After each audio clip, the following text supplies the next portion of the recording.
Adam is called the Son of God. He was created righteous and yet sinned and disobeyed God. Israel is corporately called God's son. We see that in Exodus chapter 4, verse 22. God saves them, brings them out of Egypt, gives them his law, promises them his presence if they will obey him, and what do? They sin and disobey. So we have Adam as the son, we have Israel as the son, and they rebel against God, they sin against God, they disobey God. These sons offer us no hope of salvation. What we need is a greater son.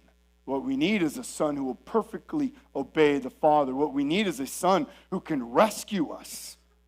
So Matthew is going to show us through Jesus' birth, his life, his death, and resurrection, that he relives the story of Israel, its events and its characters. So when we look at Israel, when we see that Israel was an unfaithful son who continually rebelled against God, we see then that Jesus comes as the true son, the true Israel, faithful and righteous, always and perfectly obeying the Father. Now, we could give many, many examples of how Jesus does this. I mean, the story of Israel in the Old Testament, for example, in Genesis, at the very end of Genesis, we see Jacob, whose name is changed to Israel. He and his 72-member family, they travel to Egypt seeking refuge from a famine, from destruction. And so now here in Matthew, in the very beginning, we see Israel, or we see Jesus going to Egypt also seeking refuge.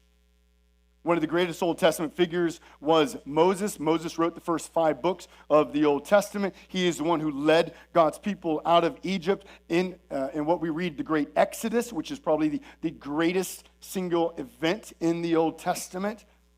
And here in our passage, and all throughout Matthew, Matthew wants us to see that Jesus comes to us as the greater Moses. As he's living out the story of Israel, he's primarily going to be focusing on Moses, showing how Jesus has come to relive the story of Moses. So let me give you, we'll see, 7 ways or 8 ways. We'll find out. Number one, just as Moses was kept safe from a baby-killing king, so Christ here in chapter 2 of Matthew is kept safe from a baby-killing king. That's number 1. Number 2, just as Moses led Israel out of Egypt from being slaves, so Jesus performs the greater exodus by freeing us from slavery to sin.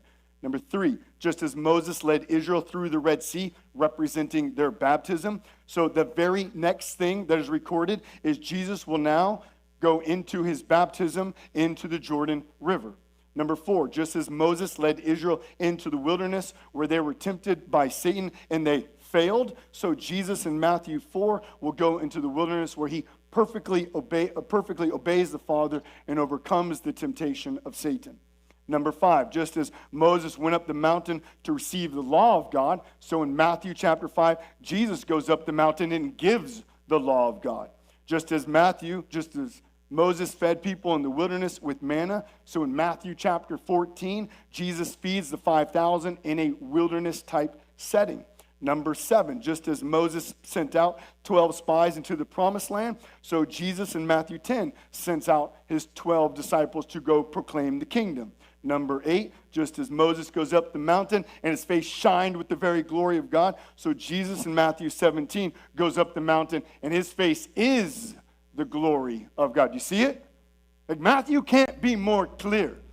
Jesus has come as the greater Israel, the greater son, the greater Moses, the greater king, the greater priest, the greater prophet, as he relives the story of Israel, but not ending in failure, but in perfect and absolute obedience. In ancient times, it was said all roads lead to Rome. And what Matthew wants us to know, all Scripture leads to Jesus.